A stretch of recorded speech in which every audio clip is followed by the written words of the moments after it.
Dois catadores de lixo encontram uma máquina em uma clínica abandonada e decidem desmontar o equipamento. Eles nem imaginavam, mas davam início ali ao que já foi considerado o pior desastre nuclear do mundo desde Chernobyl, um ano antes, e o maior acidente radioativo da história fora de uma instalação nuclear. Meu nome é Camila Veras Mota e hoje eu vou voltar com você lá para setembro de 87, o ano em que um pó radiante com brilho azul, bonito como glitter, causou uma tragédia sem precedentes. Os dois homens, Wagner Pereira e Roberto Alves, retiraram a parte superior da máquina, que era uma unidade de radioterapia usada para tratamentos contra o câncer, e a levaram para casa em um carrinho de mão. Um relatório publicado um ano depois pela Agência Internacional de Energia Atômica registrou o que aconteceu em seguida.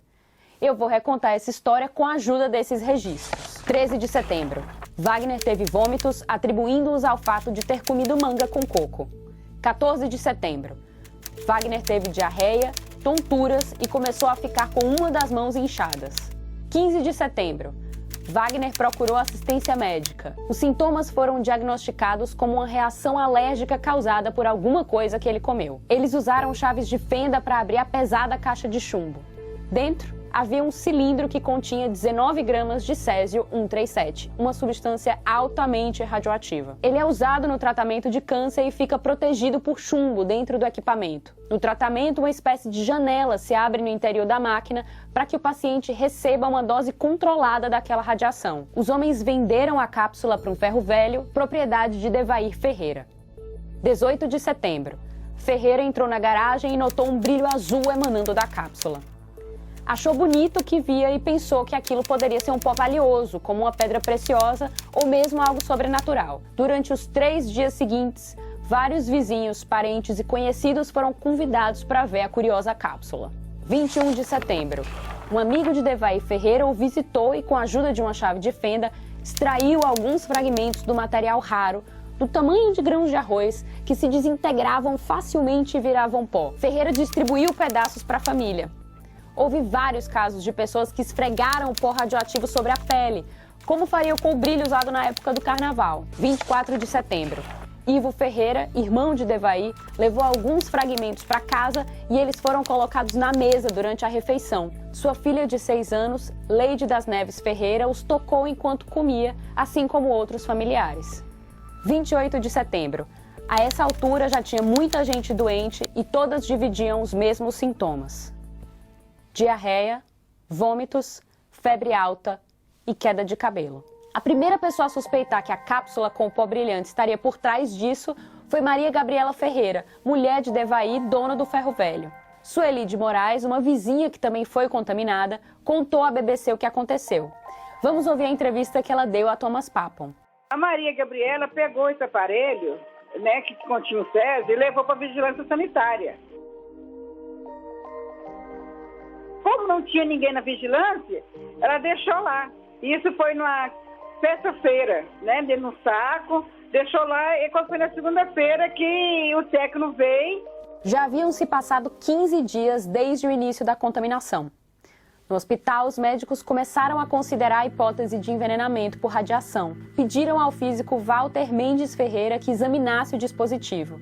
Ele pediu emprestado um detector de radiação de uma agência federal de prospecção de urânio e se dirigiu ao escritório de saúde. Quando eu cheguei à vigilância sanitária, aproximadamente uns 80 metros, aí eu não conseguia mais medir. E eu achei que o detetor estava com algum defeito. Eu retornei novamente à oficina da Nucleabras e pedi novamente a um geólogo-chefe, dizendo o seguinte para ele: eu quero um detetor que esteja calibrado e que esteja funcionando adequadamente. Ele disse o seguinte: acho que o senhor não sabe medir. Eu falei: sei medir sim.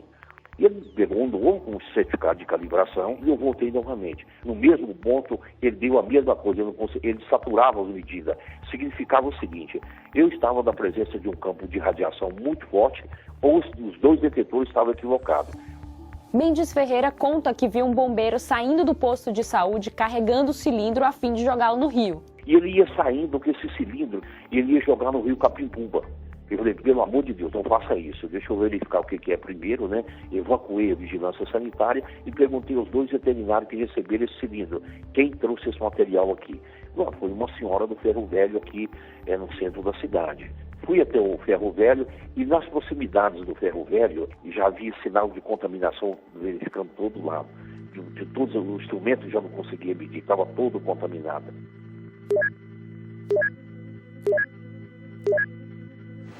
Goiânia, a peaceful country town far from any nuclear power station, is now learning to live with men in plastic boots and Geiger counters. These people are frightened of an unseen enemy, radiation. 58 are known to have been contaminated. Hundreds more may well be at risk. The deadly product was distributed to various parts of the city by unwilling carriers attracted by its glow. No total, mais de 110 mil pessoas foram examinadas. Verificou-se que 249 delas tinham níveis expressivos de material radioativo em seus corpos. Entre as fontes de contaminação, o cachorro da família Ferreira, Shake. Veja nessa reportagem da BBC da época. Among the radiation sources is a dog left in the contaminated house of the scrap merchant. It's being given water and food regularly, but each day responds less to the children of the neighborhood who once played with it. Shake! Shake! The family dog won't survive. It will be treated as nuclear waste. Centenas de pessoas com níveis leves de contaminação tiveram de permanecer em abrigos especiais. Sueli de Moraes, que hoje é presidente da Associação de Vítimas, passou 3 meses em um deles. Ela lembra que era preciso tomar banho com água, vinagre e sabão de coco, além de trocar de roupa a cada meia hora. E tomava um remédio azul da Prússia, que eram 10, 20 comprimidos por dia, depende do grau da contaminação. Com vinagre, sabão de coco, era lixa de lixar pé, né, passar nos pés para tirar, porque os pés foi mais contaminado, que a gente andou, né, fez 3 meses. É, um alojamento, né, ninguém via ninguém, nem televisão a gente podia ver, porque para não saber das notícias de fora. A primeira pessoa a morrer foi Leide das Neves Ferreira, a menina de 6 anos que brincou com o pó brilhante e até engoliu um pouco do material. Tanto ela quanto sua tia Maria Gabriela Ferreira morreram de septicemia e sepse, infecções generalizadas, 1 mês após a exposição ao césio. Seu enterro em Goiânia ficou longe de ser um assunto pacífico de família. A vizinha Sueli de Moraes diz que quando os caixões chegaram ao cemitério, as pessoas começaram a tirar pedras e tijolos tentando impedir o sepultamento. O corpo dela chegou no cemitério, o povo começou a apedrejar. Eles arrancavam meio fio e jogavam no caminhão para não ser enterrado. The coffins were lined with lead and glass. One of them even had a window allowing relatives a brief glimpse before it was lowered into the ground. Despite the impressive display of concrete here, it's doing little to allay the fears of the townspeople. One of their fears is the very nature of this cemetery. It's surrounded by houses, there's a nearby milk factory, and there's a tendency here to dig up graves and reuse them. The question is, will this radioactive grave remain safe?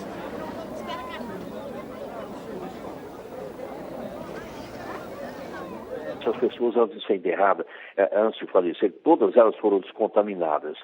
Ela não tinha nenhuma contaminação. Fizeram por precaução à época, enterrada, como se diz, num caixão de chumbo, para evitar pânico generalizado. E, ao contrário também, isso gerou pânico, né? Gerou um pânico generalizado da cidade, que ia contaminar cemitério, essa coisa toda, e não era verdade. É muito complicado. As outras 2 vítimas fatais foram homens que trabalhavam no ferro velho. Incrivelmente, os catadores de lixo Wagner Pereira e Roberto Alves sobreviveram, assim como o proprietário do ferro velho, Devair Ferreira. Muitas outras vítimas foram salvas pelo tratamento que receberam no hospital. Foram demolidos o ferro velho e dezenas de casas.